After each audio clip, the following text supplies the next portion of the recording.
Sir, Ongole parliament నియోజకవర్గం ఎవరు గెలుపోటములు ఎవరివి? అలానే ఆ ఒంగోలు పార్లమెంట్ నియోజకవర్గంలో 7 అసెంబ్లీ నియోజకవర్గాలు ఉన్నాయి. వారిలో ఎవరు గెలుపోటములు ఎవరెవరివి?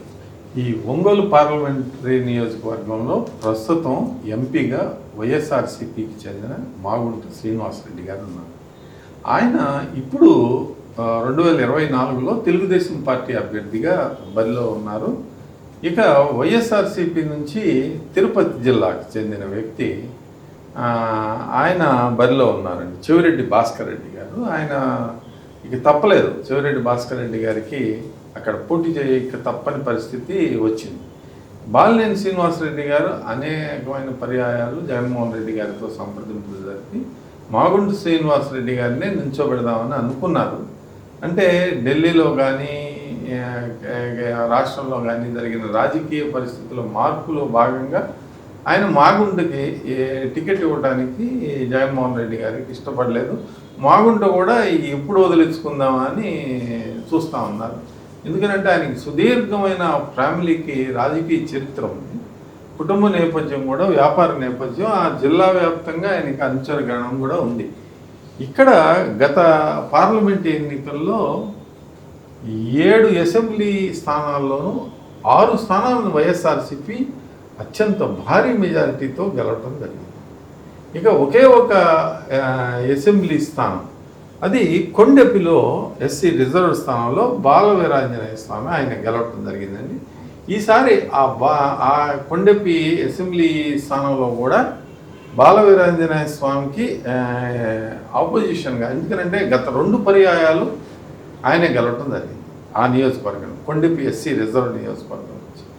ఈసారి ఆదిమూలపు సురేష్ని నుంచోమన్నారు. ఆయన మినిస్టరు, ఆయన గతంలో ఎర్రగొండపాలెంలోనూ ఇంకా వేరే ఎస్సీ రిజర్వ్ స్థానంలోనూ ఆయన మూడోసారి ఆయన పోటీ చేయటం. గత 2 నియోజకవర్గాలు వేరు నియోజకవర్గాలు ఆయన షిఫ్ట్ చేసినా గెలుస్తూ వస్తూ ఉన్నారు. అందుకని చెప్పి ఈసారి ఆయన అదృష్టం పరీక్షించుకోమని చెప్పి కొండెపి నియోజకవర్గంలో ఎక్స్పెరిమెంట్ చేయడానికి పంపించారు. ఈ కొండెపి నియోజకవర్గంలో హ్యాట్రిక్, అంటే 2 పర్యాయాలు ఇది రాష్ట్ర వ్యాప్తంగా ఉన్న వైసీపీ వ్యతిరేక పవనాల్లో అసలు ప్రకాశం జిల్లాలోనే తెలుగుదేశం పార్టీ కొంచెం అనుకూలంగా వాతావరణం మారింది అనేది మాగుంట శ్రీనివాసరెడ్డి గారి రాకతోటి ఆ పరిస్థితి ఏర్పడింది. ఎందుకంటే మాగుంట సుబ్బరామరెడ్డి గారు, మాగుంట పార్వతమ్మ గారు, మరి ఫస్ట్ 1984లో మాత్రం బెదవాడ పాపిరెడ్డి గారు ఈ నియోజకవర్గం నుంచి తెలుగుదేశం పార్టీతో గెలవడం జరిగింది. తర్వాత మేకపాటి రాజమోహన్ రెడ్డి గారు కూడా తెలుగుదేశం పార్టీతో అనేక పర్యాయాలు రిప్రజెంట్ చేస్తారు, కానీ గెలవటం ఒకేసారి ఆయన ఇక్కడ గెలవటం జరిగింది. కానీ మాగుంట శ్రీనివాసరెడ్డి గారు చాలా కాలం, సుదీర్ఘకాలం ఆ ఫ్యామిలీనే ఈ నియోజకవర్గంలో ఉన్నారు. ఇక్కడ ఎన్ని నియోజకవర్గాలు ఉన్నాయంటే 2 ఎర్రగొండపాలెం, కొండెపి ఎస్సీ రిజర్వ్డ్ స్థానాలండి, ఒంగోలు, మార్కాపురం, గిద్దలూరు, కనిగిరి, దర్శి జనరల్ స్థానాలు. ఇక ఇందులో ఎర్రగొండపాలెంలో తెలుగుదేశం పార్టీ తరఫు నుంచి ఎరిక్సన్ బాబు అని చెప్పి యువకుడు, ఆయన పోటీ చేస్తూ ఉంటారు. అక్కడ గతంలో పోటీ చేసి తెలుగుదేశం పార్టీ తరఫున పోటీ చేసిన అజిత్ రావు ఈసారి కాంగ్రెస్ పార్టీలో చేరి కాంగ్రెస్ పార్టీ నుంచి అదృష్టాన్ని, అంటే అక్కడ ట్రయాంగిల్ పోటీ అని పేరే కానీ, బట్ ప్రధానమైన పోటీ మాత్రం తెలుగుదేశం పార్టీకిను వైఎస్ఆర్సీపీకి. ఈ నియోజకవర్గంలో ఎర్రగొండపాలెంలో గూడూరు ఎరిక్సన్ బాబుని ఎదుర్కొనేది చంద్రశేఖర్ గారు వైఎస్ఆర్సీపీ నుంచి. ఈ నియోజకవర్గంలో ఎర్రగొండపాలెంలో ఆదిమూలం సురేష్ గారు ఎమ్మెల్యేగా ఉండేవారు. ఆయన్ని ఇక్కడ నుంచి మరి కొండెపికి షిఫ్ట్ చేయడం జరిగింది. అందువలన ఎర్రగొండపాలెంలో మరి చంద్రశేఖర్ గారి ప్రభావం ఎంతవరకు ఉంటుంది అనేది మరి కొంత వేచి చూడాలి. ఇక్కడ బలమైన పోటీనే తెలుగుదేశం పార్టీ నుంచి ఎరిక్సన్ బాబు ఇవ్వటం జరుగుతూ ఉంది. ఇక్కడ గత ఎన్నికల్లో 31,000 తేడాతోటి సుమారు వీళ్ళు ఓడిపోవటం జరిగింది. అయితే కూటమి అభ్యర్థులకి ఒక 6,000 ఓట్లు వచ్చినాయి, 24,000 ఓట్లు అక్కడ లీడ్లో వైఎస్ఆర్సీపీ ఉంది. కొద్దిగా అది ఎర్రగొండపాలెం వైఎస్ఆర్సీపీకి అనుకూలమైన స్థానం అనే చెప్పాలి. అయితే పార్లమెంటు పరిధికి వచ్చేసరికి శ్రీనివాసరెడ్డి గారికి అనుకూలించే అవసరం ఉందండి. ఎందుకంటే క్రాస్ ఓటింగ్ భారీగా జరిగే అవకాశాలు ఎర్రగొండపాలెం నియోజకవర్గంలో కూడా ఉన్నాయి. ఇక కొండపి తెలుగుదేశం పార్టీకి అనుకూలంగా ఉంటే ఒంగోలు జిల్లా కేంద్రమైన ఉమ్మడి ప్రకాశం జిల్లా కేంద్రంగా ఉంది. ఈ పార్లమెంటరీ నియోజకవర్గం పేరుతో ఉన్న జిల్లా అసెంబ్లీ నియోజకవర్గం ఒంగోలులో వెటరన్స్ పోటీ చేస్తూ ఉన్నారు. రాజకీయ కుటుంబం వెటరన్స్ ఎవరు? బాలినేని శ్రీనివాసరెడ్డి గారు. ఆయన 4 పర్యాయాలు గెలవటం జరిగింది. ఇది 5వ పర్యాయం. ఆయన ఒకేసారి దామచర్ల జనార్దన్ గారి చేతిలో 2014లో ఓడిపోవటం జరిగింది. దామచర్ల జనార్దన్ గారు వచ్చేసి ఆయన రాజకీయ కుటుంబం. ఆయన గతంలో కొండపి జనరల్ స్థానంగా ఉన్నప్పుడు వారి తండ్రి దామచర్ల ఆంజనేయులు గారు గతంలో 2 పర్యాయాలు తెలుగుదేశం పార్టీ అభ్యర్థిగా గెలవటం జరిగింది అక్కడి నుంచి. అయితే వారి కుమారుడు ఇప్పుడు ఈ 2 నియోజకవర్గాలని, నిజానికి ఎస్సీ రిజర్వ్ నియోజకవర్గం కొండిపోయినా కానీ దామచర్ల కుటుంబమే దాన్ని చూస్తూ ఉంటారు బాగోగులు. ఆయన ఒంగోలు నుంచి తమ అదృష్టాన్ని పరీక్షించుకుంటున్నారు. ఒంగోలులో ఈసారి మారిన రాజకీయ పరిస్థితుల్లో, ఎందుకంటే వైశ్య సామాజిక వర్గం, వ్యాపార వర్గాలు అన్నీ కూడా వైఎస్ఆర్సీపీకి వ్యతిరేకంగా ఉన్నాయి. ఇది బాలినేని శ్రీనివాసరెడ్డి గారి మీద రెడ్డి సామాజిక వర్గంలోని కొన్ని వర్గాలు వ్యతిరేకంగా గ్రూపులు, అక్కడ సుబ్బారెడ్డి గారి గ్రూప్ ఉంది, మాగుంట గారి గ్రూప్ ఉంది, దామచర్ల గారి గ్రూప్ ఉంది. ఇలా రకరకాలుగా ఆ నియోజకవర్గం గ్రూపులన్నీ కూడా జిల్లా కేంద్రంలో ఉన్నాయి. అవన్నీ కూడా అందులో చాలా భాగం ఆయనకి వ్యతిరేకంగా పనిచేస్తున్న. ఎందుకంటే అసలు టికెట్ ఇస్తారా ఇవ్వరా, చివరి నిమిషం వరకు ఆయన ఉంటారా వెళ్ళిపోతారా అనే చర్చలు కూడా ఆ నియోజకవర్గంలో జరిగినాయి. బాలినేని వాసు గారు ఉంటారా ఉండరా అనే స్థాయి వరకు చర్చలు జరిగినాయి. ఏది ఏమైనా ఒంగోలు నియోజకవర్గంలో ఒకంత ఎడ్జి దామచర్ల జనార్దన్ గారికి ఉందని చెప్పాలి ఈసారి ఈ ఎన్నికల్లో. అది కూడా మాగుంట గారు ఎంపీగా ఉన్నారు కాబట్టి. ఇక దర్శి నియోజకవర్గంలో మరి డాక్టర్ లక్ష్మి గారు మరి పోటీ చేయటం జరుగుతుంది. ఈ లక్ష్మి గారు ఆమె డాక్టర్ కాబట్టి, ఆమె నర్సరావుపేటలో ఉన్నారు, మెట్టినిల్లు కాబట్టి, ఆ నర్సరావుపేట నుంచి వచ్చి గొట్టిపాటి కుటుంబానికి చెందిన లక్ష్మి గారు ఈ దర్శి నియోజకవర్గం నుంచి పోటీ చేస్తా ఉన్నారు. ఇక ఈ దర్శి నియోజకవర్గంలో ఆమెకి ఆపోజిట్గా బూచేపల్లి శివప్రసాద్ రెడ్డి గారు.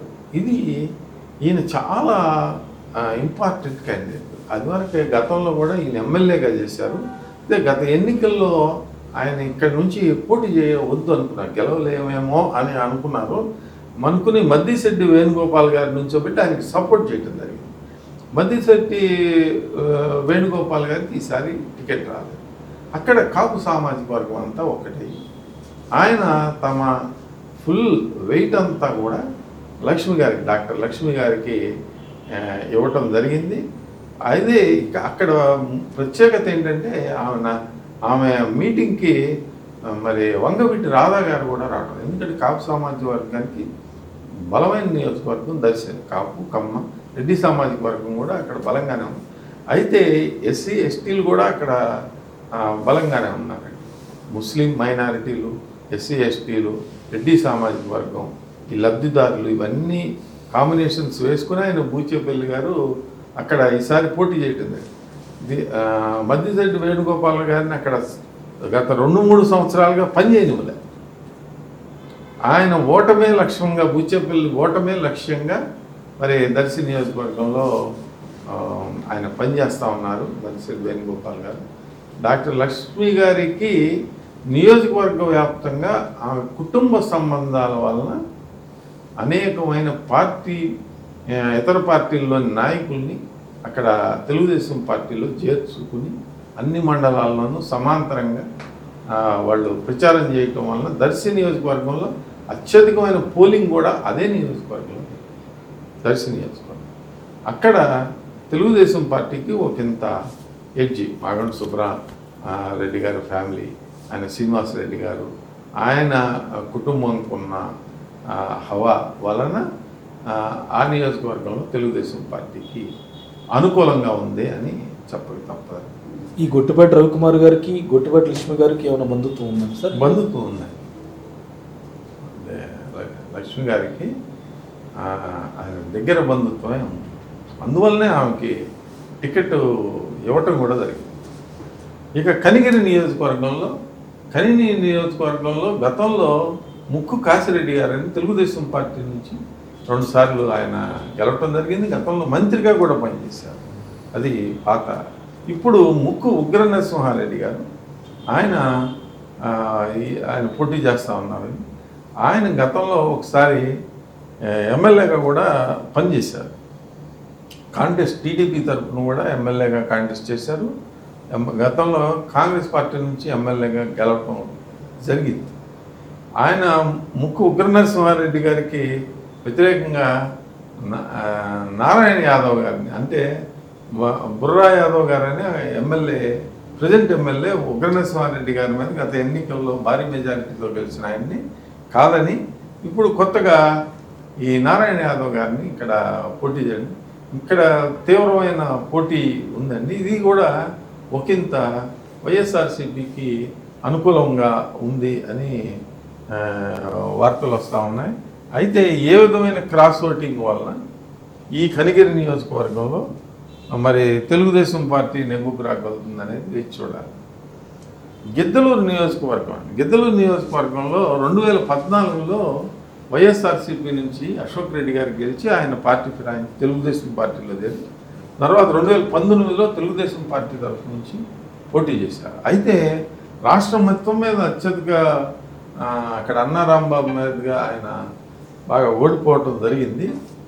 అయితే రాష్ట్రం మొత్తం మీద అత్యధిక మెజారిటీతో అక్కడ అన్నా రాంబాబు గెలవటం జరిగింది. ఈసారి అన్నా రాంబాబు గారిని మార్చారు గిద్దలూరు నియోజకవర్గం. అది పూర్తిగా అక్కడ వాళ్ళకి మైనస్ అయ్యే అవకాశం కనిపిస్తూ ఉంది గిద్దలూరు నియోజకవర్గం. ఇప్పుడు కుందూరు నాగార్జున రెడ్డి గారిని ఆయన మార్కాపురం నుంచి తీసుకొచ్చి ఇక్కడ పెట్టారు. మార్కాపురానికి అన్నా రాంబాబు గారిని పంపించి మార్కాపురం నుంచి వారిని తీసుకొచ్చి ఈ షఫుల్ ప్రజలు ఎలా తీసుకుంటారు అనేది కొంత వేచి చూడాలి. ఈ నియోజకవర్గం కూడా వెయిట్ అండ్ వాచ్. చాలా తీవ్రమైన పోటీ ఉంది సామాజిక వర్గాల వారీగా. ఆయన అక్కడ నారాయణ రెడ్డి గారికి అక్కడ మార్కాపురంలో మంచి మార్కులేం రాల. ఆయన మీద 2-3 సంవత్సరాల పాటు అనేకమైన అవినీతి ఆరోపణలు, కుటుంబ పాలన ఆరోపణలు అవి వచ్చినాయి. మార్కాపురంలో బాగలేదు. ఇక్కడ ఈయన మీద వ్యతిరేకత, రెడ్డి సామాజిక వర్గం అంతా కూడా అన్నా రాంబాబు మీద ధ్వజమెత్తటం ఇలాంటి కార్యక్రమాలు జరిగినాయి. కాబట్టి షఫుల్ చేశారు.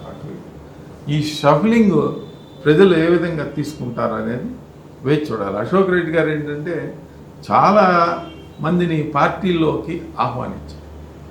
ఆ పార్టీలో నుంచి చేరికలు మండలాల వారీగా జిల్లా పరిషత్ జడ్పీటీసీలని, ఎంపీటీసీలని, సర్పంచులను ఆయన అనేక మందిని ఆయన అట్రాక్ట్ చేసి పార్టీలోకి చేరటం జరిగిందని ఇది కూడా వాచ్ చేయాల్సిన నియోజకవర్గం అని.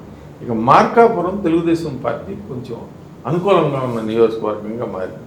ఎందుకనంటే గత ఎన్నికల్లో ఈ మార్కాపురంలో నారాయణ రెడ్డి గారి మీద ఇప్పుడు పోటీ చేసిన అభ్యర్థి కుందూరు నాగార్జున రెడ్డి గారికి 18,000 మెజారిటీ మాత్రమే వచ్చింది. అందులో అంటే ఆ పరిధిలో చూసుకుంటే భారీ మెజారిటీ 40,000, 80,000 ఆ మెజారిటీలతో చూసుకుంటే ఇది చాలా తక్కువ. అందులోనూ కూటమి అభ్యర్థులకి, అదే జనసేన, బీజేపీ అప్పుడు కూటమిలో లేవు. వారికి వచ్చిన ఓట్లు దాదాపు 6,000, అంటే 12,000 మాత్రమే వీళ్ళకి తేడా ఉంది. వాళ్ళు క్యాండిడేట్ కూడా పక్క నియోజకవర్గం నుంచి వచ్చిన వ్యక్తి అన్నా రాంబాబు గారు. ఆయనకి నియోజకవర్గం అంతా కొత్త. ఇప్పుడు పోటీ చేస్తున్న అతని మీద సింపతి ఉంది. కందుల నారాయణ రెడ్డి గారి మీద సింపతి ఉంది. ఎప్పటి నుంచినో ఆయన అదే నియోజకవర్గాన్ని నుంచి పోటీ చేస్తూ ఉన్నారు. చంద్రబాబు నాయుడు గారికి బాగా అనుకూలమైన వ్యక్తి. అది కూడా కాకుండా ఈ మార్కాపురాన్ని చంద్రబాబు నాయుడు గారు జిల్లాగా చేస్తాము అని చెప్పి ప్రామిస్ చేశారు. అదే ఆయన బర్త్డే రోజే ఆయన ప్రామిస్ చేయడం జరిగింది. అది పెద్ద బహిరంగ సభలో అది జిల్లా వ్యాప్తంగా వైరల్. మార్కాపురం జిల్లా మొత్తం కూడా అవుతుంది, ఇక్కడ అంతా డెవలప్మెంట్ జరుగుతుందని వ్యాపార వర్గాలన్నీ ఆయనకి సపోర్ట్ చేయడం మొదలుపెట్టింది. రెడ్డి సామాజిక వర్గంలో కూడా, ఎందుకంటే పార్లమెంట్ అభ్యర్థి అదే సామాజిక వర్గం, మరి అసెంబ్లీ అభ్యర్థి అదే సామాజిక వర్గానికి చెందినవారు కాబట్టి ఆ సీట్ని తెలుగుదేశం పార్టీ భారీ మెజార్టీతో ఈసారి గెలిచే అవకాశం. మార్కాపురం లోక్సభ నియోజకవర్గం వ్యాప్తంగా చూసుకుంటే తెలుగుదేశం పార్టీ గెలిచే స్థానాలు కొండెపి, ఒంగోలు, మార్కాపురం, దర్శి. ఇక వైఎస్ఆర్సీపీ గెలిచే స్థానాలు గిద్దలూరు, కనిగిరి. ఇక ఎర్రగొండపాలెంలో కొంచెం పోటీ ఆదిమూలం సురేష్ గారికి, మరి గూడూరు ఎరిక్సన్ బాబుకి, వారికి. ఇక ఎర్రగొండపాలెంలో మరి చంద్రశేఖర్కి, ఎరిక్సన్ బాబుకి తీవ్రమైన పోటీ జరగబోతూ ఉంది. ఏది ఏమైనా ఈ పార్లమెంటరీ స్థానంలో మరి మాగుంటి శ్రీనివాసరెడ్డి గారు దాదాపు 30,000 నుంచి 50,000 వరకు మెజారిటీతో తప్పకుండా గెలిచే అవకాశం ఉంది. ఎందుకంటే 4 పార్లమెంటు, 4 అసెంబ్లీ స్థానాల్లో గెలవబోతా ఉన్నారు. మరి 3 స్థానాలు మాత్రమే కాబట్టి అది క్రాస్ ఓటింగ్లో ఆ స్థానాల్లో కూడా కొన్ని స్థానాల్లో ఆయనకి మెజారిటీ వచ్చే అవకాశం ఉంది. కాబట్టి తప్పకుండా 30 నుంచి 50,000 మెజారిటీతో గెలిచే అవకాశం. మరిన్ని అప్డేట్స్ కోసం మా కాయ్ టీవీని సబ్స్క్రైబ్ చేసుకోండి. మా వీడియో కనుక మీకు నచ్చినట్లయితే లైక్ చేయండి, షేర్ చేయండి. మీ విలువైన అభిప్రాయాలను కామెంట్ బాక్స్లో తెలియజేయండి.